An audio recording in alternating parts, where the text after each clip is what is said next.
All right. I think we on. We on. We on. Hey, y'all. Happy Thursday. Happy Thursday, everyone. We're really excited. It's first of all, don't get ahead of yourself. All right. It's a new month. Okay. It is officially April. Mm-hmm. I know everyone's confused because it was a leap year this year. Easter was in March, which was very strange, but it happened and we got over it. Anyway, it's April. As you know, in March, hopefully, if you've been around, we were explaining the Create Generational Wellness Tenets. Okay. We're going to do a little review. We're going to do some things. So I hope that's enough to intrigue your interest. Listen, it's about to be a good time. Like the best time, I can't tell you. So we're revisiting the tenets, okay? But we adding a special guest. So with that, stick around because this episode is probably for you. All right? Hi, I'm Pam Williams, a mother. And I'm Jessica E. Williams, a daughter. And this is a mother and a daughter truthful chat, where we discuss our 35-year multi-layered relationship. We've been through so many ups and downs. Not only are we family, but we're business partners in the high-stress world of event planning and production for short films. We've also shared the same therapist for over 10 years. What some people call codependence, we call collaboration. So join us as we share stories from our lives, have candid conversations with other mother-daughter duos, and shed light on the roller coaster ride of being a woman while raising a woman.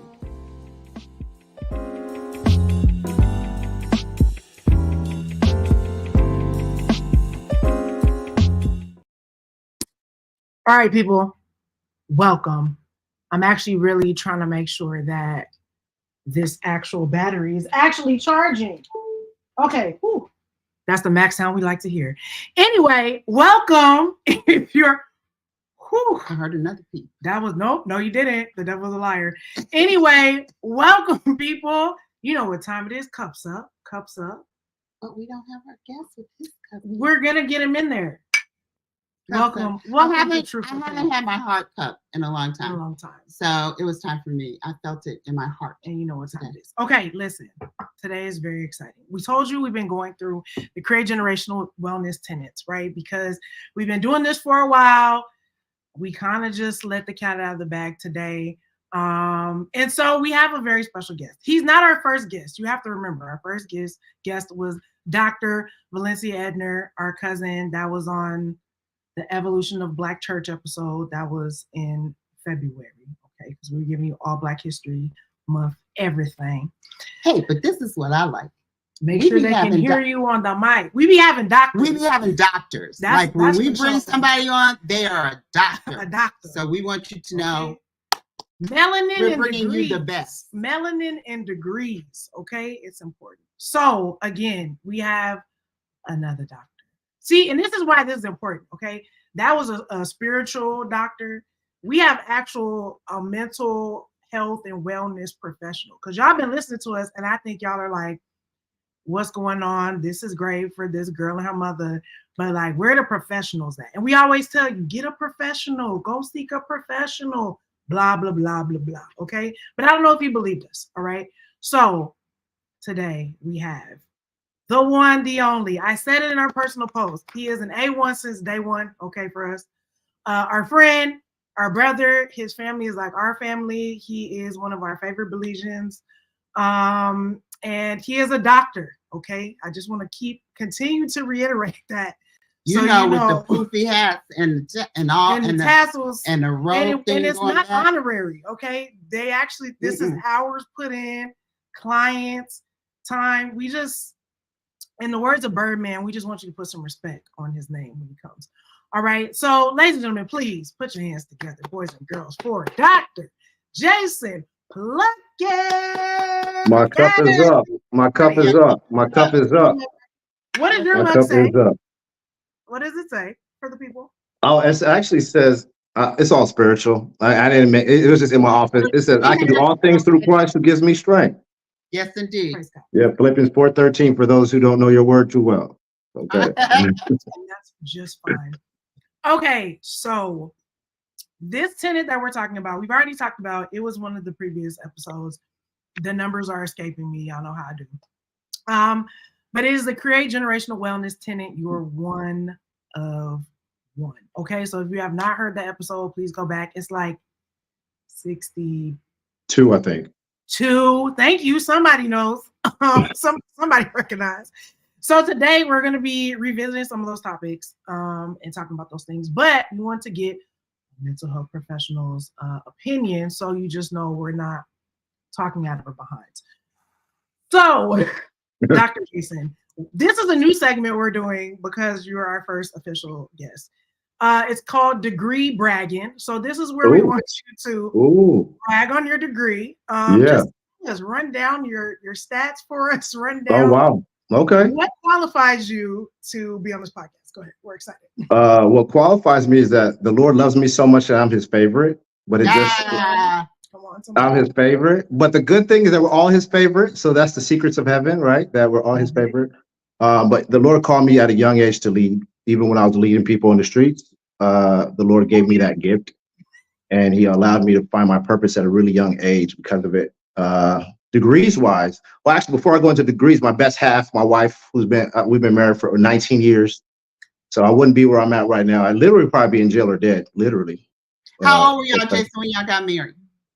23 and 24. Okay. And we met when I was 19 and she was 20. And she met me when I was a fool. So there's hope. There's hope. Actually, with 2 braids and a long chain. Yeah, that's exactly how she met me. With some Chucks or Cortezes on. But I thank God for her. She really just she is I call her my best half because I'm always consistently trying to be better. So most people call their wife their better half, but I'm consistently trying to be better. So she's my best half that help fulfill me to be where I'm at right now. God called her for that. So thank God. But degrees wise, I have a bachelor's degree in sociology with an emphasis in criminology correction. I was going to be the only kid in the hood to take all my homies out of jail. I was going to be a criminal lawyer. I don't know if y'all know that, but I was going to be a criminal lawyer. That's why you did that. I beat out about 400 or 500 people for this internship at court. And then I realized I did not want to be a public pretender, which most people know as a public defender. I did not want to be a public pretender. So I found my way in working with what people call at-risk youth. Now I call them at-purpose youth, because if they could be at risk, they too could be at purpose, right? So I was 19 years old, got the job a really weird way, just had favor. And I've been doing the work. So I've been counseling since I was 19. So I've been counseling for 23 years now. Wow. But I have a bachelor's degree in sociology, a psychology degree, a master's degree in psychology with an emphasis in marriage and family therapy. And that was since 2009. And I have a doctoral degree since 2016 in organizational consulting and management. And all that is mirroring an MBA with the clinical degree, because I like to do leadership development. That's my focus. Leadership development, effective communication, making organizations and people better. Very good. All sounds like things we love here at Create Generational Wellness. So I could tell just because of the name. Create Generational Wellness is the dopest name. I'm telling you, it's so dope. Like, I'm so happy. This is we awesome. Take that as a great compliment, my friend, coming from you. Okay. Oh, man. It came from on high. So thank you, Jesus. Yeah, thank God. Yeah, because I feel like we, especially as Black people, we're all about the bag, and the bag is great. And we're all about, upper mobility. And, America has really sold us the dream that if we get the money, get the job, get the family, get all that. But sometimes we're not always doing the work necessary to be well all the way around, not just financially, but spiritually, emotionally, physically, all the things in between. So it's the reason I have a career. Correct. It's literally the reason I have a career. Yeah. I tell people my goal at some point is to not have a career anymore, of like from combating human trafficking to having to where people could just literally just seek their wellness and just live it, not just having to come to a therapist to get an answer consistently, like just living it within that wellness. Wellness is one of my favorite words too. So I love it. I love it. I love it. I love it. It's giving divinely aligned. I want to go ahead and shout out Darshelle. What's good? Darshelle. One of my favorite people on earth. Mine too. What's up? She really up in here. We just wanted to shout you out because we saw you in the comments. Please drop your comments. If you have questions. Jesse, what's up? Hey there. Jesse Parrish, you guys got all the good people. People love y'all. The good people love y'all. The good people love you. Right. The fam don't pull up. So y'all, these are all our former church fam. So just know we're all family. We all grew up together. So okay. So we're getting into this first tenet. We felt that it was important after a year and some change of doing this podcast on the low, that we kind of wanted to give people like, how can they identify themselves? Like if this is even something I should care about, spend my time on, etc. So that's where the tenets came from. So this first one, you're one of one, is really about, we feel like somebody who wants to create generational wellness is someone who has embraced their originality, as you've stated, whatever you believe, but that you are a special individual, right? You were created, hopefully, that's what you believe, that you just didn't appear by osmosis. But with purpose, you are special. There is literally no one like you around. And so once you can tap into that originality and recognizing it, but also just embracing your uniqueness, right? The quirkiness of your personality, the things you enjoy that make you, like whatever makes you uniquely you. To be able to focus on. So we started talking about that in detail on these other episodes, but we wanted to get your opinion, your professional opinion on some things. So in your professional opinion, what is the link between personal fulfillment and embracing your individual uniqueness? Like, how do you feel like those two things correlate together on this Create Generational Wellness? Well, that's a good question. Personal fulfillment for me, could only be done when you understand your true purpose, right? And sometimes it's really hard to identify purpose. Sometimes we have to start off with what's my assignment and what's my call, and then sometimes it leads to purpose. The way I teach it is first dealing with self-awareness, like who am I for those of faith, and whose am I? So who am I and whose am I for those of faith? And then when I know who that is, then I know how to manage myself. Because if I don't know how to manage myself, then I'm going to wear a mask to try and manage the way people want me to manage. Yeah. And if I wear a mask for the different people, I might take off one mask just to keep another mask for someone else, just to put back on another mask. And then my purpose doesn't fully get fulfilled, but other people's purpose get fulfilled of what they want me to do. Come on here. So for me to get it done, I actually have to go back to the originator of who created me. And I often go back to, okay, so who am I? Whose am I? And I fully identify, why do I have this talent? Why do I have this skill set? Why do I have this anointing? Why do I have this gifting? Because we're so much of that. So it's our education, our background, our gifting, our anointing, our talent, our purpose, our assignment, all these various things. And sometimes we get all those mixed up. We don't know exactly where we're at. So then we perform for the people. And what I say, I perform for an audience of one, and which is God. Right? Correct. Audience of one, one of one. Audience of one, one of one. Yep. One of one. I love that. Literally one of one. Yeah. Cool. All right, what you got on it? So I've known you a long time. Yeah. Your Auntie Pam. Met you at the church picnic.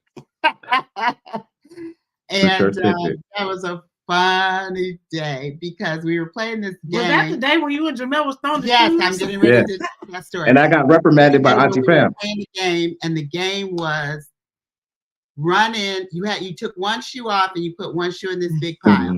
And the game was run in and find your shoe. And Jason and Jamel ran in and just started throwing people's shoes way out far so people couldn't find it. And that was my first church picnic. And I was like, who are these people? Why would they do something like that? Now, some people would call that cheating. Others would call it strategy. Okay? Yeah. That was strategic. That was heavenly strategic planning. Because you're one of one. But Miss Pam didn't say the point where she reprimanded me. And she said, basically, like, son, what are you doing? You shouldn't be doing that stuff. You and Miss Iris. What is happening here? Why would you do that to people? Yeah. I was mortified. I couldn't do it. But anyway, strategic thinking, okay? That's how he's been wired. And we've been like that since then. All right. Yeah. So can you remember a time or more than one time or more than one instance when you chose to conform more than being your value, your uniqueness? And if this ever happened for you, I have to imagine it happened a long time ago. But tell us, how it started and where it went, kind of. Yeah, almost half my life. I'm writing a book about it, so everyone gets to hear the title before anybody else on your podcast. It's called Lie Identity to Identity. Ooh, I like And it. it's the fact that we often live the lie that the enemy tells us, and we live that out by wearing various masks, and we don't really wear the true face of Christ.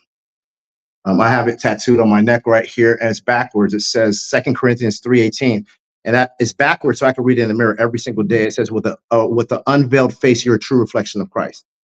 Yeah. And that's because I lived a lot of my life not representing him and not knowing who I am. So I wore the mask of trying to be a tough guy, trying to be cool, trying to be strong and fighting and being aggressive. And what I didn't realize was that I was on the same continuum of my actual purpose. Because what happens is I was named Jason, which means healer. And my purpose is to heal minds and hearts for the rest of my life. But when you're not that, you're what? You're a destroyer. And I was being a destroyer for almost all my life, trying to be cool. And I get being celebrated by it, breaking up fighting, breaking up clubs, punching people out, taking people's stuff. I mean, just being just a fool at times. And that it was the exact opposite of the kind, sweetheart male I was supposed to be.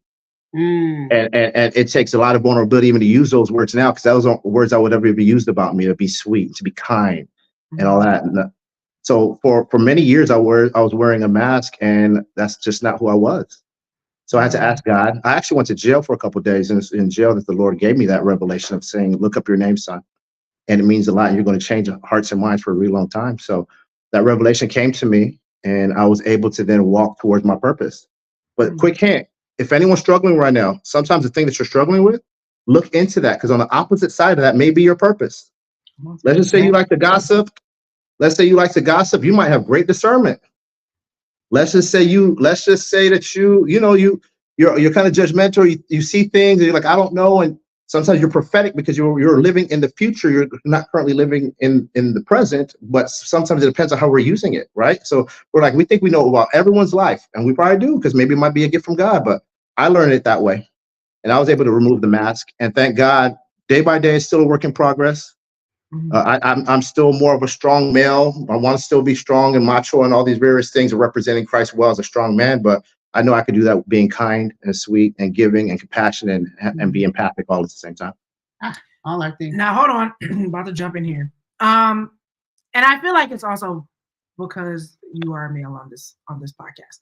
So can you, since you already talked about it, this hyper masculinity, all the things you're talking about fighting and was that the neighborhood? Because I assume you weren't raised that way, right? So no, I was not raised that way. It was my role models at the time.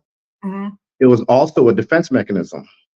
So if I'm on the bus and I'm looking at you like this, I wish you would, then maybe you won't steal from me. Maybe you won't beat me up. Maybe you won't take advantage of me. So let me be the alpha. Let me write this narrative right here. Like, I wish you would. And then I realized that then I just took on that character. I'm like, for those who are like Tupac fans, I saw how he took on different characters. He almost became that character that he was playing. And I was playing a character. That's not me, because God didn't make me that way. That was about 10 years ago. I had an LA hat on, some J's. I'm super tatted, and I have an El Camino on 24th in front of my house. But I live in I used to live in a really bougie looking neighborhood, right? And I'm like, it's because I'm just ghetto. That's just who I am. And I remember the Lord's like, no, you're not. That's not how I created you. You're a loving, kind man. You're empathic and you're compassionate and you love people. Your environment made you into that hyper masculine, all these various things, right? So, well, thank you. But now I believe in masculinity. I also don't believe in toxic masculinity. So I believe that that's a word that people use for people who are a-holes. They're not toxic masculinity. You're just an a-hole. That's a man. I believe that you could be strong and tough and protective and all that without being this overbearing or anything like that. I'll use my strength to protect. I'll use my leadership to help others. All these various things that I believe that the Lord gave me. So I'm not passive in any way, but I still use it for the good of others and my family and my friends, but not for my own pride. And when someone does it for their own pride, and when they're identified as being with toxic masculinity, I really just call them an a-hole. Yeah. And I ask that because we do a lot of, we try to do a lot of, again, helping people identify where they are, or like those sort of natural what they feel like are innate reactions to things, or like how they grew up, or who they've been hanging around that they think are so natural and entrenched in who they are. And so we're always trying to get people to be like, you can change. Maybe you've never investigated that. You know what I mean? Yeah. To figure out, like, good word. Is that actually I love that word. Is that actually who you are? Is that actually what you really feel like on the inside, or is it something that was given to you? So we're always trying to help people sort of. Can I share something like Psychology 101 right quick on exactly what you just said? Of course, go ahead. That's why. So all the gurus talk about change your mindset, right? Change your mindset, go hard, get the bag, go hard, grit, don't sleep, just go hard, right? And that doesn't change your mindset at all. Just because you don't sleep, or just because you want to tell yourself you're disciplined, that doesn't change your mindset. You actually got to know where your mindset came from. And so that starts off with a perception. The perception of my life was I was a little boy growing up in LA with no father, and I had to protect my mom, me, and I just had to wear a mask all the time to act like I was tough. It just so happens that people believed me because I acted it out, but that's not who God made me. So that's the perception of who I thought I needed to be. That perception led to my thoughts. So even if I want to be kind and sweet and do something, I'm still going to act like I'm hard, because that's my thoughts, what led to my perception. So my perception led to my thoughts, that led to my perspective, is what I meant to say. My perspective, which was my mindset. Then I started allowing myself to feel. I didn't know how to feel anything, because even if I felt sad, I couldn't show the world that I was sad. I'm going to act like I'm hard, because everything under sad is fear, alone, lonely, confused. Those are all under the concept of anger. But I rather show you rage and anger. So through my feelings, I shared my emotion, which was anger, not a feeling. All that led to my actions, my behaviors, my habits, my personality that then became my character. But what I love about God is that when I renewed my mind, I no longer had to have that character. So my character changed because I changed my perception. Now who I knew who God called me to be, then I could be who I really need to be. And I believe that anyone could do that. And that's the hack. Change your perception. Where do you even get that from? I work with racist kids. I work with racist kids who was calling staff the N-word and all these various things. After I loved them as a Black man, they realized that Black men are loving and kind and giving and nurturing. Oh, okay. So why did you think we're not? Oh, because a Black man raped your mom. Okay. So that's why they're all N-words. All right, let me show you something different. I changed his perception, and then it went through that same cycle of all those various things, and it changed his character. Yeah, that's dope. That's dope. And we talked about some of these things on the in February in the Living Black History episode. I think it was the evolution of, I don't know, we probably did Black Love, one of those. But we talked about, we went through the whole, we were like, you know, Black people were brought to this country against their will. We didn't have lives prior to. And y'all are from the Caribbean, so that's a whole nother. That happened to y'all too. No, we just got dropped off first. It's just we got dropped off first. We got dropped off first. But we were just talking about how so much of being Black in this country, in particular being Black and male, is reactionary. Is reactionary and based on surviving. So to have you, you know, really articulate that from your perspective is really great, because we are always trying to get people to question the nature of your reality, as they used to say on Westworld. Just because you've always done it, or that's how y'all have always done things, or that's who you've always been, or that's what you've always seen, doesn't mean you always have to keep being that person. So Jason, you mentioned being in jail being kind of a turning point for you. Is that when you started to recognize your uniqueness and that it needed to go another way? And then, like, kind of what did it take for you to really lean into it and be like, okay, I see it, and this is what I need to do to move. And I have the courage to do it now. Yeah, have the courage to do it. So I had lots of different turning points. Repent really just means a change of mind. And then when you change your mind, you can change your actions. So I thought I was repenting, but I wasn't really fully turning around. I wasn't really just changing my mind. And it happened several times in life. I've had a relationship with God since I was 6. I asked him to be my dad. Jimmy Swaggart. You remember Jimmy Swaggart? I do remember Jimmy Swaggart. Jimmy Swaggart had a message, and he said, if you don't have a dad, God could be your dad. And even if you do have a dad, he could be even a better dad. So I asked him to be my dad. So he's been my dad since I was 6. I was hearing his voice. So since I was 6, I'm hearing his voice. I'm throwing the ball against the wall like I'm playing with God. So we've had a relationship.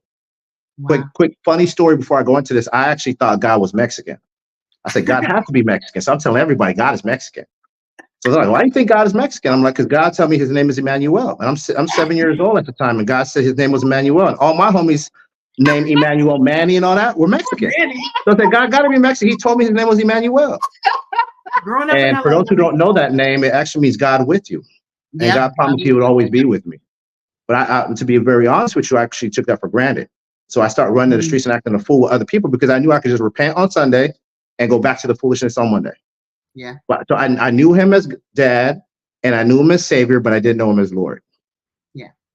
And that going to jail for a couple of days changed that. But the biggest change was Jalen. Currently, she's 21 years old. Having her made me know that life was worth living. And she just literally changed my entire life. She's been the catalyst of change for both me and Jackie. Wow. So when I knew that I love her and God loves me even more than I love this little girl, then I knew life was worth living and I needed to really live a better life for him because I really want her to live a better life for herself, right? That concept. That's good. So that was the biggest changing point right there, and I was 21.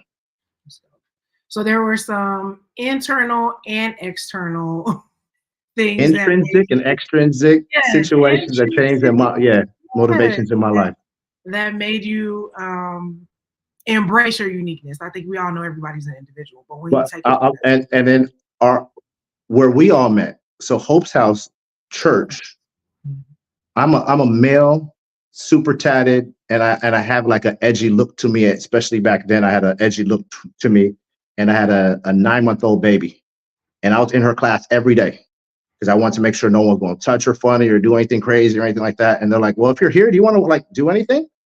And I start cleaning toys. And Iman Hill at the time said, do you ever think that you would like to do children's church? I said, yeah, I'd love to. About a year later, I was leading children's church. Yes, you were. You were leading it when I came. Yeah. And what I must say was an amazing experience is when you have opportunity. So when people are given opportunity in all things, like someone gave me an opportunity to go to a classical orchestra, and I love classical music to this day. Even though I bumped Tupac when I was a kid right then, and then listen to classical music all at the same time. But why? Because someone gave me an opportunity. And when Hope Talk gave me the opportunity to serve, I've never stopped serving since then. Yeah. I was 22 years old, black guy, super tatted, look with an edgy look, who was churched but never served in church. So I was churched. I knew church, but I never served in church. And they gave me an opportunity, changed my entire life. I've never not served in church since. It's good. That's dope. That's dope. All right. Next question. All right. So do you? I know you did have your own practice. You still have your own practice as I do. I kind of changed it more to executive coaching, but I still do clinical work too. That's cool. So do you have any sort of like introspective practices that you recommend to your clients just to begin the process of like self-discovery? So like, we like to be like, we don't know where you are in the process, but here's the baby steps that you can take to at the very least, start to find the things that you like about yourself in the very least. We'll get to all the leveling up stuff, but any practices, any practical tools you like to give practical things to? Yeah, I love coming from a place of inquiry. So being curious and awe.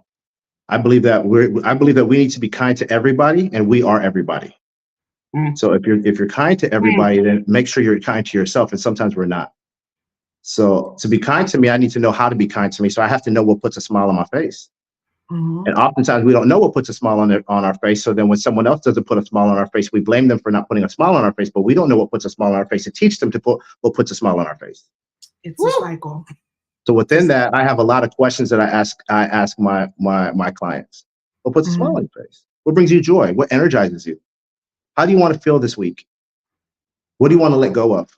Who do you need to forgive, including your own self? And we ask ourselves these questions consistently so that we can continue to chisel out self-awareness as much as possible. Because once we understand that, then self-management comes. And once self-management comes, it's all emotional intelligence. Once self-management comes, now I know who I am within social environments.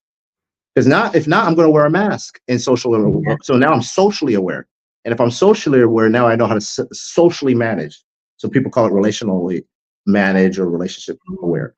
So what I really do is ask my clients a whole bunch of questions that they can ask themselves.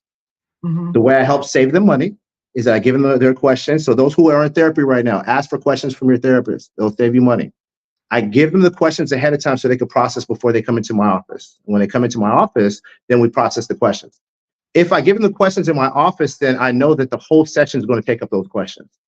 So to save them money, I have them process at home, bring those questions to me, and now they actually have answers. And they say, what energizes me is, and then we use that. And what I do is I help them take notes on themselves, because we take data on everything else other than ourselves at times. Right. If this were a business, we would see what's our P&L, and are we in the black, and what's our quarterly report, and what's our OKRs, and what's our KPIs, and all this other stuff. So what's the KPIs in my life? What's the KPIs in my life? Did I have those key results? Did I all these objectives and key results? Did I do it for myself? And once you ask yourself the right questions, so powerful questions will change a whole life. Mm-hmm. It'll also change within communication with other people, asking powerful questions. So that's, I guess, to answer your question, that's the one thing I do the most. And I'm gonna give this question away right quick. Everyone take notes. Where are you? And where do you want to be? And how fast do you want to get there? Mm-hmm. And then we reverse engineer it. Because everyone and their mama will say what they want to be. Let's just say you say, I want to be a millionaire between January and December. Sound good. Until we reverse engineer it, we start doing the math on that, and we're like, okay, so that's going to take this $83,000, $333 a month. How are you going to do that? And how are we going to do that 30 days and for every 30 days and every quarter? And we start doing the math behind it, and now we can reverse engineer it. Because a lot of times when we have a goal, if I told you right now I'm going to lose 20 pounds, sound good until I give you a date. Right. Because that's how much work I'm going to put in. So I have them ask themselves all those questions. So that's what I focus on a lot. Correct. That's great. So then, which we try to encourage people to do, keep asking yourself a lot of questions. Y'all know how we are about journaling around here. Nice. I know handy. I love it. Or your notes on your phone app, whatever it is, whatever floats your boat. But just continue to ask questions and write things down. Great advice. Well, I guess I could say, in addition to that, to tag that on, you already kind of started talking about that when you first started answering the question. But the importance of practicing self-compassion. You said be kind to everybody. I am everybody. I am everybody. That is like power. Light bulb. Yeah. Yeah. Why is it important to practice self-compassion? And can you give us any examples that you personally practice for folks? Yeah. So I affirm myself every day. There's something I listen to that it's like my own thing that I tell myself in regards to what God's called me. It's a part of the tattoo that I have on my neck that I look in the mirror every day. I try and define myself how God sees me. So one of the questions I ask is how does heaven celebrate me?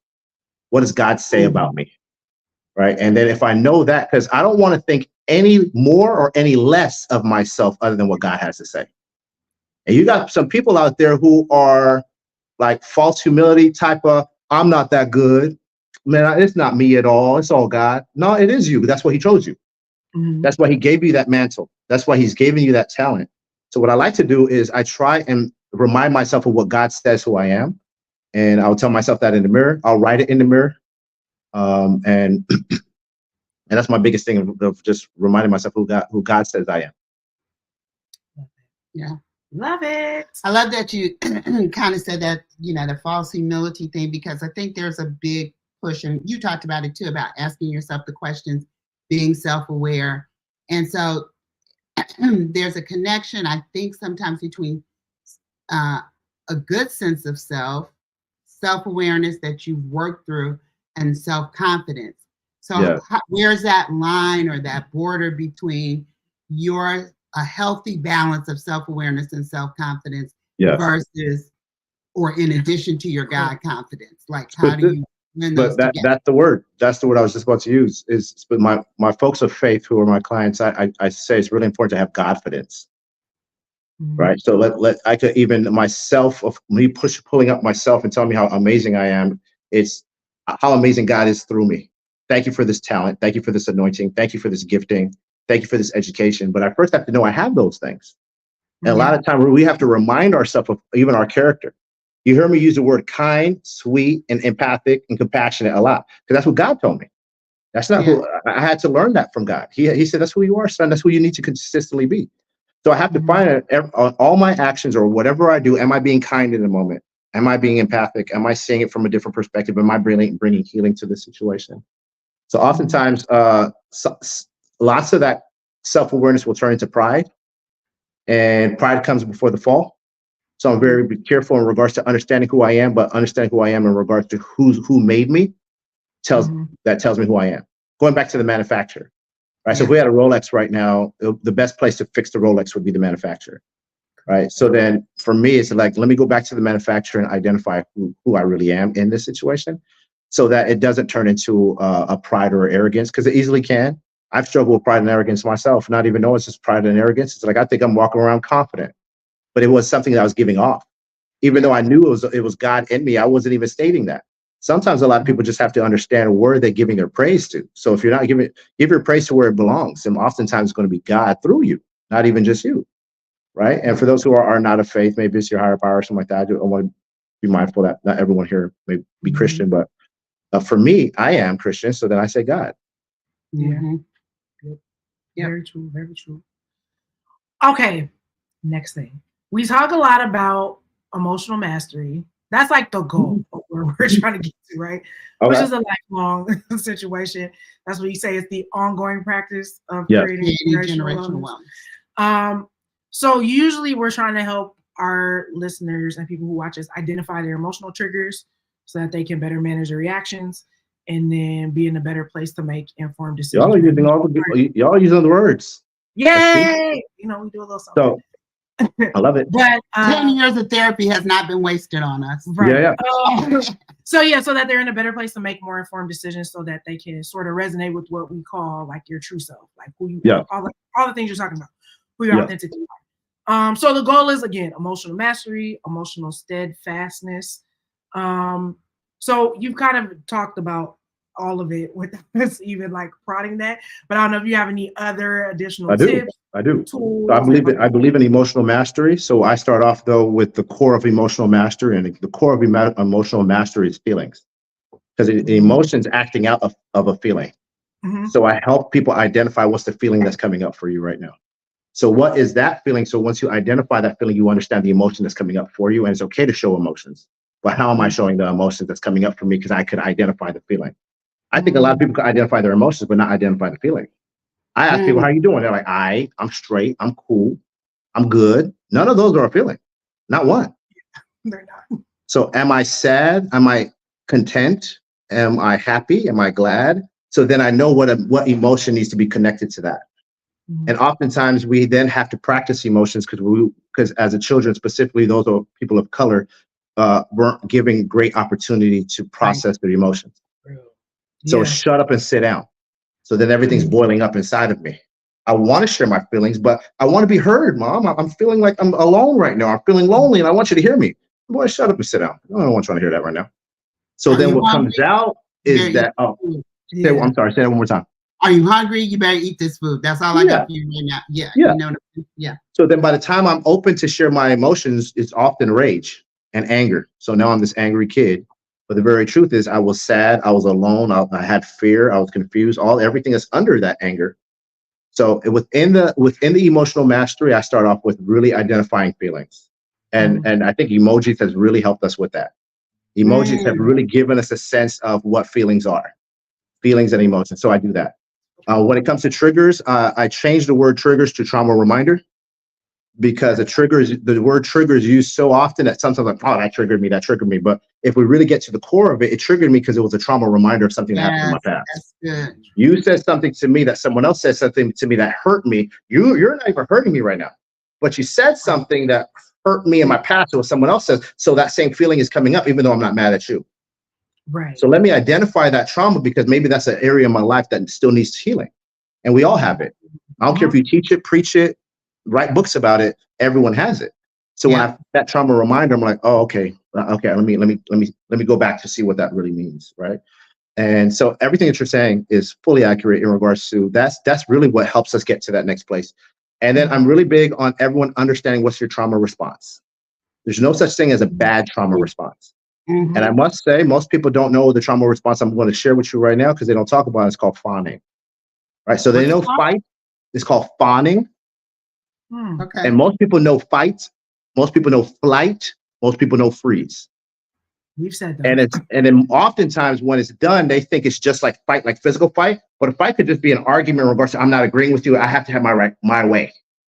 That could be a trauma response because I need to have my way because that's just how I deal with trauma in this moment. Or it could be flight where I'm just not going to call you back. I'm going to ignore you. You don't even exist no more. I'm not going to send you that text back. I'm not going to even email you anymore. I'm going to ignore you like you don't even. That's flight. So that's a trauma response. Then there's freeze where you choose to not make a decision, but not making a decision is making a decision.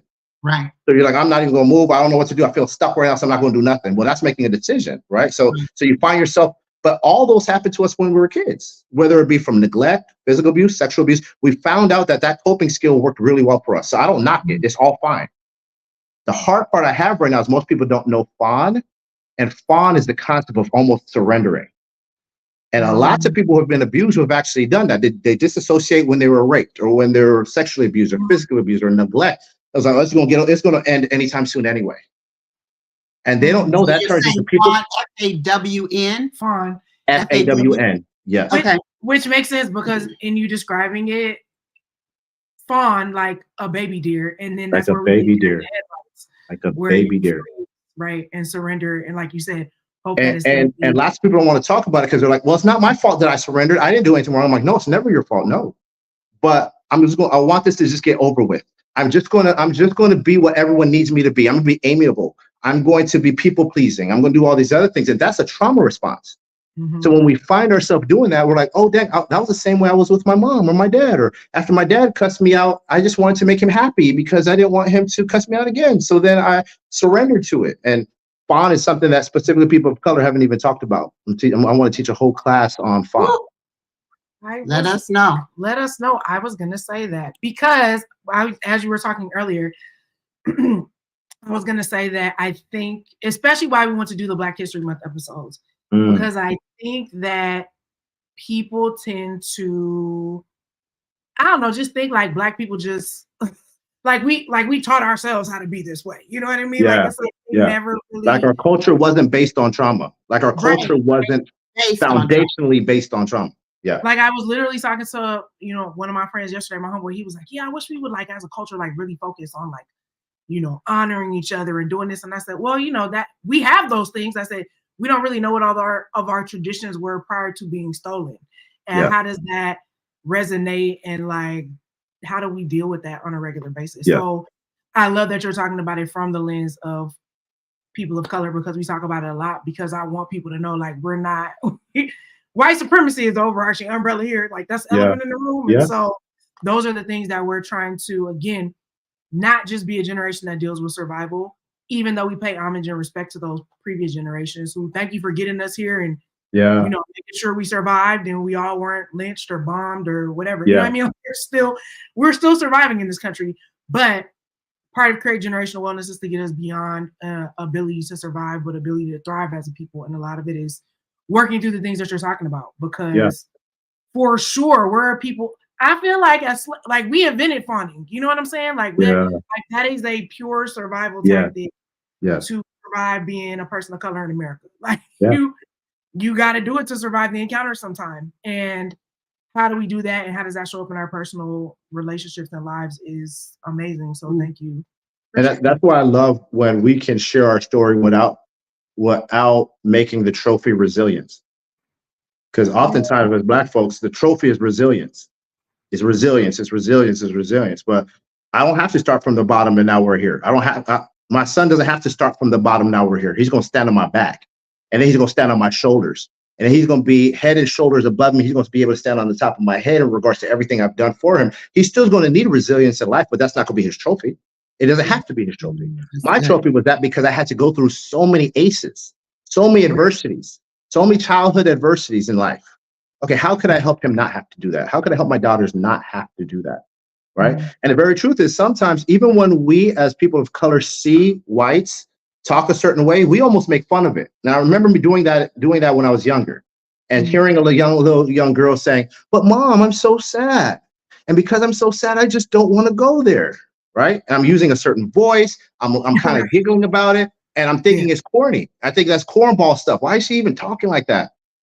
But that's actually the privilege that we can share with each other in regards to, I am sad. I don't want to go there. I do have fear. Because sometimes what I learned from a Belizean young boy is, man, shut up and sit down and go do what I say. I didn't have an opportunity to express my feelings. Yeah. Now, I think there's balance and harmony to that. Mm-hmm. But even my perspective of seeing that and seeing a person express their feelings, I thought it was weak and corny. And now as I've gotten older, I'm like, wow, that was actually pretty good. That she had the opportunity to say, I have fear and I really don't want to go. Wow, okay, that's different. I'm just not used to it. So now I'm trying to be used to it. Right. And that all goes back to perspective shift. And it goes back to, yes. We're all learning in real time. And again, it's all about like not having the shame of like, well, why didn't we know that? I'm like, it's strategic, it's systemic. We talk about this kind of stuff all the time, but to put it in context. Yes. Another question, how does embracing your authenticity and originality help develop and strengthen your relationships? I think you talked about this. You've been the biggest concept is not wearing masks. People are attracted to you and they're attracted to your authenticity because your authenticity is the closest thing to Christ. So whoever you are in Christ. People in the back, one more time. They're attracted to what? They're attracted to your authenticity. People are attracted to your authenticity. And your authenticity is the closest relationship you have with Christ because he's allowed to work in you and be the best version of you. And now you know who you are. So then you're showing that and people are attracted to that. Sometimes we think people are attracted to us because we fine or because we smart or whatever like that, but it's the light that's in you. But sometimes the light is dimmed because we're not really walking out the concept of the light shining through us. So for me, it's constantly like, Lord, who do you want me to be? So, and sometimes that's going to be a suit and sometimes it's going to be showing my tattoos. And sometimes that's using words like maladaptive schemas. And sometimes that might be words like nigga. Right? So, hey, can I say that? Can I say that here? My bad if I can't. My bad. Censor that out right quick. Of course you can say nigga. Yes. Yeah, but it's the concept of like, Lord, allow me to be all that you've called me to be. All right? So, yeah. And I'm telling people are attracted to it. You'll see it. You'll see. That's why pastors get in trouble when they have the anointing so much. Because then people are not attracted to them, they're attracted to the anointing. And then sometimes things go weird because of it, but it's the anointing, it's not them. You better talk. You better talk, sir. Tell the truth. Nah, listen, I keep trying to put my phone down, but then I keep taking notes. I'll be like, oh, that's so good, I gotta write it down. Oh, that's so good, I gotta write it down. Shout out to Brandon. Thank you. Who was that? Which Brandon is? Oh, I don't know him. That's a friend of ours, Brandon. Oh. Thank you for rocking with the podcast, sir. You know, you one of the A1s since day one. All right, we're getting closer to the end. So we'll have a couple more questions, but this has been amazing. But go ahead. So, what do you recommend to your clients or to people who are thinking emotional health and steadfastness might be good for me? It might be something I need to investigate, but they're fearful about what it might mean to embrace change, or if they might lose friends, or if their family might be against it, or if they have to. They might have to make some major. Might have to move. Might have to change their friends circle. The unknown of what embracing and starting to self-discover and become self-aware. How can we help them manage that? Well, when people are scared to change, that's inevitable. Change is going to happen. But if you're scared for change, don't change. Grow. Right? So you don't have to change. Grow. Like so, a Rottweiler puppy is going to be a Rottweiler dog. It's not going to change into a cat. It ain't going to change into a Doberman. It's going to be a Rottweiler. But grow into what God's called you to be. Hence the reason why there's some things that I don't mind still just being me, because I feel like that's just me. I just need to grow into everything and mature in what God's called me to be. And then what I ask them is, and how is not growing helping you right now? So my question is, so if you're choosing not to do that, how is that helping and adding value to your life currently? Because a lot of people are like, well, I don't want to do that, and I don't want to do that. Okay, that's fine. How is that adding value to your life right now? And most people can't say. And that's why one of the questions that I get a lot, or the statements I get a lot, is people just don't understand me, Jay. My husband don't understand me. My wife don't understand me. My kids don't understand me. And so that asks them the question coming from a place of inquiry. So if they were to understand you, what would that look like? So if they were to understand you, what would that look like? And it's usually crickets, because they don't know. They don't know and themselves. They need an opportunity to get that self-discovery so that they do know. So again, like when we talked about at the very beginning, so they could share that with the world. And this is how you love me. This is my love language. This is my communication style. This is my trauma response. I tell people in couples counseling, what's your sibling position? My sibling position, I'm the only child. I have siblings, but I'm the only child. So Jackie got to know I could do things on my own. So if right now, if she and I are talking about going to the movies, and she don't want to go, I'm out. I'll go see it by myself. It has nothing to do with her or me not wanting to love on her or go on a date or anything like that. I'm just used to doing things by myself. But she has to know that through my sibling position. So sibling position, trauma response, love languages, communication style, all those are extremely important. And so for the folks who don't want to do that, I give them those examples. And sometimes I'll give them hypothetical questions in regards to, there was a little girl who was always given candy by her dad every time he came in. He just loved on her own gifts. There was a little boy who his mom always told him how handsome he was. So then the little boy always tells his new wife how beautiful she is, but that's not her love language. So it goes over her head and she's not feeling love. But that's where he learned it. So learn her so you can speak to her so she can fully understand that. And if she loves on him by giving him gifts and buying all the shoes that he likes, but no, he just wants to be told that he's smart and he's handsome, but it goes over his head. So then there's just a miss. So I ask people, so then why not learn that? Would that not help you in life right now? And so I ask those inquiry questions, and usually they get to the place of like, you're right, I'm willing to do it. I'm willing to put in the work. But the other question I ask is, what are you willing to lose to get to where you want to go? Who and what are you willing to lose to get to where you want to go? Because there's some things you're going to have to shed off. There's some things you're going to lose. There's some things, because I'll say this. Some people heard me say this before. I think everyone on earth is disciplined. People are always praying for discipline and all that. I don't think you need to pray for discipline. And for those who are praying for discipline right now, Jason told you stop. Don't pray for discipline anymore. Why? Because the same person who's sitting on the couch every morning eating a donut and not getting up to go to the gym and not getting a job is just as disciplined as the person who went to the gym at 5 o'clock in the morning every single day. It's a choice. And it's more than a choice, it's a decision. A decision cuts you off. Die and decision means to cut. So you cut yourself off on every other option to do what you want to do. So oftentimes we're asking, please let me be disciplined. No, you're pretty disciplined not going to the gym. You haven't gone to the gym in 2 years. That's pretty disciplined, bro. So then we try and make it about discipline instead of making it about me making an actual decision for my life. But let me not preach. I ain't trying to go up in here and preach too much. Look, Brandon is doing a lap. Brandon is doing a lap around Brandon's the church. doing a lap right now. Darshell said others are attracted to your authenticity. That was a nugget. Gems and nuggets. And oh wait, this is still Darshell. He was don't change, grow into who God has called you to be. Yeah. Right, doing a lap. Yeah. Love it. Enlightenment. All right, last question. Unless somebody in the chat has a question. Yes, if you have a question, please put it in chat. Submit it. All right, so you're a father, and believe it or not, a grandfather. Which is a grandfather. Papa. A papa. That's why I said, what do you like? Papa. Yeah. So how are you instilling this tenet of being one-on-one, which I know you're doing even before you heard us say it? Yeah. How are you instilling that into your family? And what does creating generational wellness look like in your family person? Yeah. I'm helping my children identify their feelings in the moment and then learn how to process it, and giving them the space, because they need space to really allow for that processing. So even if they're frustrated right now, I don't get mad that they're mad at me. I let them sit there in the moment. I see that you're frustrated right now. Sit with that right now. I'm gonna come back and check in on you. Yeah. Mm-hmm. Older Jason would have just snatched you up like, what you even mad at? What you yelling at right now? Don't be yelling at me. But I learned like that's not gonna help. You ain't old enough to have no feelings. You ain't old enough. This is what we do. A kid will hit another kid, and we'll hit that kid for hitting that kid. Don't you hit kids anymore. And we reinforce that hitting makes my point accurate. So that's what that person did. So we have to learn, okay, that hasn't worked. Let me try something different. So, and the biggest thing I do with my kids right now is I actually disciple them. So our concept is teaching parents how to disciple their kids. You parent your kids, but you have to walking with them and have them know the things that you do. Absolutely. Right? You want them to be the mini version of you until they identify who they are. So JoJo needs to be a mini Jason until he identifies who JoJo is, so that he then can take the reins of what he saw a mini Jason do to then become the JoJo that he needs to be.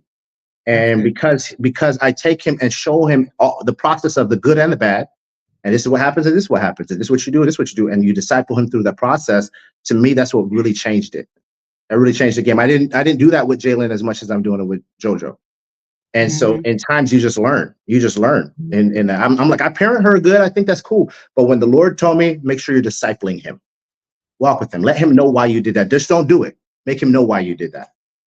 Do you think that you did it, that Jackie did it more with Jalen because she was a girl? Or do you think You guys just Jackie and I do things together, so both of us didn't quite do it that well with Jalen. Yeah.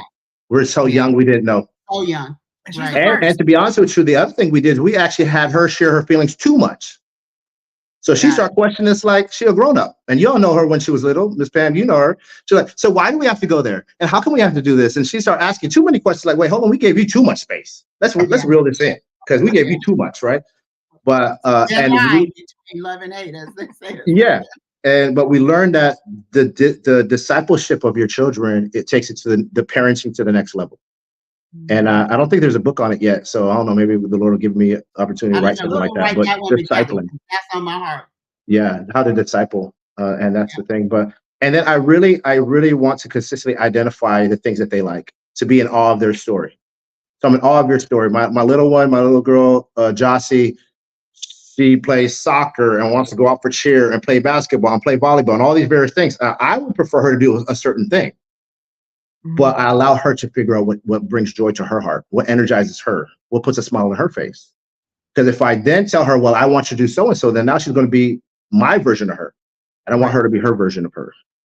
So again, it took a lot of learning and practice. I got 4 kids, so I was able to mess up a couple times to make the other ones a little healthier. Refine as you go. Refine as fine. Yes, indeed. But even the concept of at dinner time asking what's your highs and lows, so people could be vulnerable enough to say that, was really helpful. So those parents who are listening right now, highs and lows is great. Especially, and then for those kids who are like, oh, I didn't have any lows. Well, then just tell me what didn't work well for you today. But something, because some people will like that false concept of everything's so good and it sprinkles and rainbows and life is perfect and I'm the favorite of God. And no, something didn't happen that well. Something could have not happened that well today. Let's talk about it. So being very authentic with that. And I don't want people to miss what you said about asking at dinner. Asking at dinner, which means that you had dinner. Which means you're sitting around a dinner table.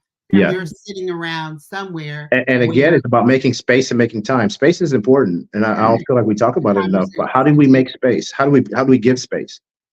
So, like in my practice, I don't give away tissue. Tissue's all around you, but I will never hand you tissue. Any ministry that I'm a part of, we don't give out tissue. I was 12 years old. I was acting a fool. I actually did something really crazy. I hurt somebody. I went to church. I was repenting. And for the first time in my life that I even remember, I was crying. And I was sobbing at the aisle. And I was sobbing. And a woman came over to me. She said, that's okay, baby. Come on, baby. You're going to be okay. And she wiped my face with tissue. And then I was like, okay, cool. I'm good. And she quenched what was going on in the moment. And it was a time between me and God. And she quenched that. And I said, I'll never do that to somebody else. Because I didn't cry again until I was 21. And that's when my grandfather died. That whole time, never cried again. I don't care what happened, who died, what happened, who got hurt, who went to jail, who left who. I didn't cry again until I was 21 at my grandfather's funeral, but that's also when I was changing my life. That's the same time where I was changing my life. So I was more vulnerable too. But so I don't quench and oftentimes when we give out tissue a lot, it's because we're uncomfortable with their discomfort. Yeah, exactly. So I tell churches, walk around with this and just walk around with it. Don't hand it to nobody. Just walk around with it. If they want it, they'll come get it. But let them process. Clients, especially even back in the day when I was at Hotel to my office, people be on the ground rolling, sobbing, snotting. Great. Emoted. Feelings are supposed to be emoted, right? Yeah. So have that. Don't quench it. So I teach my kids the same thing. I allow my sons to cry if they're processing something. Good. Yeah. Well, any questions? Anybody got any questions? Jason, this was so good. So it's an honor. I love y'all. We thank you for coming on and joining us for our first tenet. You're one of one. You made it clear, made it plain for the people. Yeah. Any questions? We're giving people a little bit of time and space. Well, I guess since we have a little time, I just came up with this right now in the moment. Thank you, Bishop. Yes, it's a lot of words. It was a lot of words being dispensed today. Do you have that same create generational wellness, I guess, dream for your grandson, like in terms of his emotions? I know he's still kind of small, right? Yeah. He's oh my God, it seems like he was just. He's a year. He looked like he's 3, but he's a year. No, and he's actually really emotional, right? So if he doesn't get his way. So then I use words with him a lot because I want him to understand words.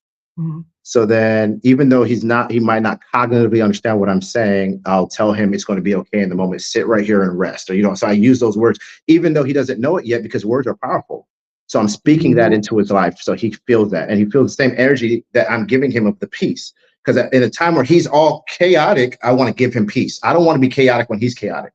So even sometimes I'll be doing a podcast, I'll be doing something in the office and he's screaming.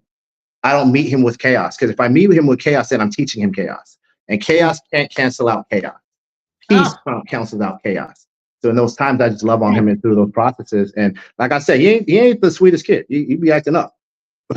So there's a lot of peace I need to give him, and I just love it. I love it. Yeah, man. Yeah. But what you guys are saying, having a grandson, as much as we were surprised and oh my gosh, I thought we were going to have to do this years from now. One of the biggest blessings for both Jalen, it was like a catalyst of change for her.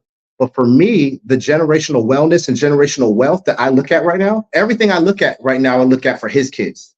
My children's children is what I look at. When I'm trying to buy property, when I get a business, all these various things, we were able to get a trust. We don't even talk about trust for Black folks sometimes. Trust fund baby. I want my grandson's a trust fund baby. I want that to be the new concept of that, and the wellness aspect and the wealth aspect of it. So now I'm visualizing. So when I hold him and I want to buy a building, I know that's going to be his building one day. So I'm not buying it to floss. I'm not buying it to act like this is what I did. I'm buying it to know that he's going to be settled, and he's going to have to not start from the bottom. He's still just going to be right here. Yeah. Dr. Jason Plunkett, everybody. Hand claps all around. Hand clapping. I love y'all. We love you. We love you too. We've kept you long, so we'll let you go. You're more than welcome anytime. Oh, do you want to plug your socials? Where can people connect with you? So I like that guy. I should be better prepared for this, but Dr. Jason_Plunkett is my Instagram. That's where you'll probably find me the most. I am launching a podcast called Bear Fruit, spelled B-A-R-E. Okay. And then I'm going to explain what that means later on with our beginning concept. I'm going to share why we spelled it bear fruit in that way. And I teach a lot about fruit. The scripture said that you should know them by their fruit. And I don't think we teach enough about that. So please come holler at me, ask me questions. And like I said, it's always an honor. And I just thank God for using me in this capacity right now. We thank God for using you, and we thank God for you coming to be with us. It's been a big blessing. Thank you, my friend. Yes, we'll make sure we put all that in the description box. So cool. Thank you. I appreciate that. Y'all will know where to find Dr. Jason Plunkett. Well, we'll let you get back to the fam. We appreciate you so much. Give them our love. Thank y'all. All right. Love y'all. Bye. Bye. All right, y'all. That was amazing. Was it not? Was it not? This is our first mental health professional. We're doing this all month. And we're doing this all month. I'm surprised. We're doing this all month. We're gonna have a different mental health professional every Thursday this month. So, and these are all people we know. They have practices. It's not like we like, hey, are you a professional? Do you want to come and talk to us? We're not doing that. These are actual people we can vouch for. So we hope you'll come. And they're all doctors, like we told you. Melanin and degrees. I'm trying to tell you. Well, this is how we do it. Anyway, you will not know what's happening next week or any week thereafter if you are not, as we always do at this time, subscribe to the YouTube channel. Follow us on IG, Facebook, fan base. We are at Create Generational Wellness on all the things. Tell a friend to tell a friend, okay? If you feel like this is valuable, if your soul was nourished, if you feel like your mental health and wellness tree is growing because of this, please share it. If you're listening to us in the auditory universe, we love you. Please rate and review on the Apples and the Spotifys and the Amazons and wherever you're listening to this. With that, we'll bid you adieu. Y'all have a great night. See you next Thursday. All right. Love you guys. Bye. Bye.